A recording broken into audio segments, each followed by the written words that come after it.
j'avais un problème en son temps avec la pornographie. Et beaucoup, même étant devenu pasteur, il y avait ce problème. Et beaucoup sont en train de lutter avec cela. Je me répands. Je paye les CD là comme ça. Maman se fâche quand elle voit. Et moi, je n'arrivais pas à me défaire de ça. Elle a tourné la page. Moi, je n'arrivais pas à tourner la page. Et quand elle voit, elle se fâche. Et puis je ramasse, je casse tout. Je jette. Quand je sors, c'est au grand carrefour de Koumassi que je partais faire mes achats. Quand tu es en train de passer comme ça t'invite parce qu'on a exposé ça. Et je paye. Je cache dans mes affaires. Tard dans la nuit, quand elle dort, je prends, je mets, et puis je commence à regarder. Et quand souvent, dans son réveil, elle me surprend. Et puis ça devient maman. Je demande pardon. Je vais au pied du Seigneur, je dis Seigneur, pardonne-moi. Je casse ça, je jette. Mais demain, quand je sors, je vais payer encore. Pendant des années, j'ai lutté. J'ai lutté avec ça dans le monde. Là-bas même, je ne luttais pas parce que je prenais plaisir à ça. Mais quand je suis devenu chrétien, j'ai commencé à lutter avec ça. Mais je n'ai pas eu la victoire dessus. Jusqu'à ce que je suis dans le ministère pastoral. Je dirige un peuple. Des gens, je dois prier pour des gens. Mais moi, je lutte avec ça. Alléluia. Jusqu'à ce que je comprenne. J'ai dit, mais comment cela peut être possible? Il faut que je prenne une décision. Il faut que je commence à aligner ma volonté à celle de Christ. Mes pensées doivent être les pensées de Christ parce que la Bible dit que nous avons la pensée de Christ. Quand je suis tombé dessus, j'ai dit, mais je n'ai pas la pensée de Christ. Est-ce que la pensée de Christ c'est l'impureté? Mais la pensée de Christ n'est pas l'impureté. Donc si la pensée de Christ n'est pas l'impureté, alors je dois faire quoi? Je dois chercher la pensée de Christ. Est-ce que ce que j'aime là est honorable?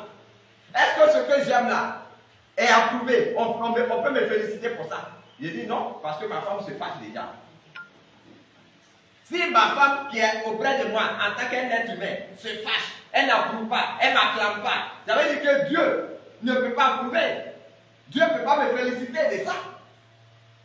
Alors, je dois faire quoi? Parce que tu entends, tu lis.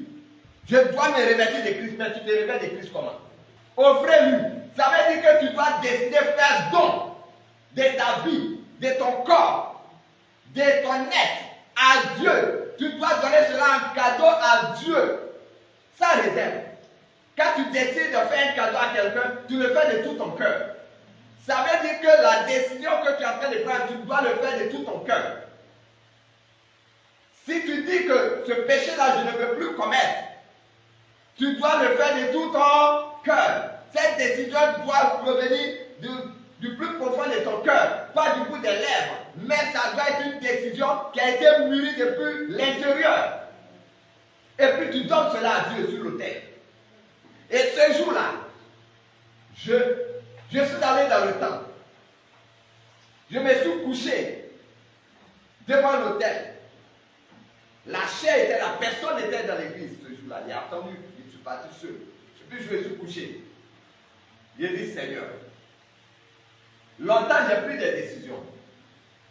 J'ai dit, je ne veux plus. L'addiction de la pornographie, je veux me débarrasser de cela. Mais je n'y arrive pas. Chaque fois que je prends la décision, le lendemain, je succombe à ça. Je fais allégeance encore à cet esprit d'impureté, de la luxure. Et puis je blesse ton cœur, tu es attristé à moi. Je suis fatigué de cela.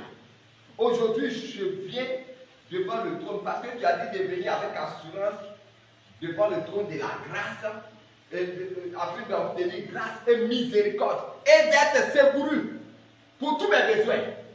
Donc, J'ai besoin de ton secours. Je veux obtenir cette grâce, cette miséricorde-là, dont je me livre à toi. Je te donne mes pensées.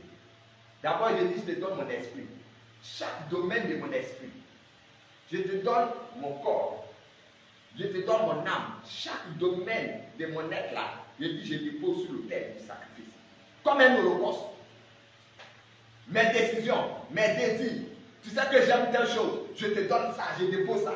Tu vois que ici là, je fais comme ça, je dépose ça. J'ai commencé à citer tout. Ce qui ne plaît pas à Dieu, tout ce qui blesse le cœur de Dieu, tout ce qui attriste le Saint-Esprit. Je dis, je dépose ça. Prends tout. Laisse que ton feu tombe comme ton feu tombe sur l'holocauste. Que ton feu tombe dessus et consume tout. Qu'il ne reste rien. Que je ne puisse rien prendre. Prends tout. Je te donne. Je me livre à toi. Que l'odeur du passe, de l'odeur qui va sortir de cette décision que je suis en train de prendre ce matin devant toi, que cette odeur soit d'agréable odeur, un parfum qui t'honore, un parfum qui te sanctifie. C'était tellement profond. Ce jour-là, c'est ce jour que j'ai connu la délivrance. Je n'ai pas lutté. Je n'ai plus combattu.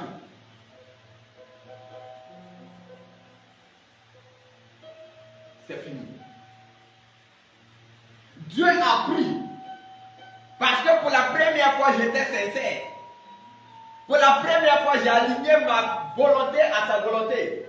Je dis non ce que moi je veux, non ce qui me fait plaisir, non ce que les hommes apprécient, mais ce que toi tu aimes, ce que toi tu apprécies, ce qui t'honore, ce qui te fait plaisir, ce qui te réjouit le cœur quand tu vois et puis tu prends plaisir à moi pour m'écouter. C'est ce que je désire. Dieu m'a délivré ce jour.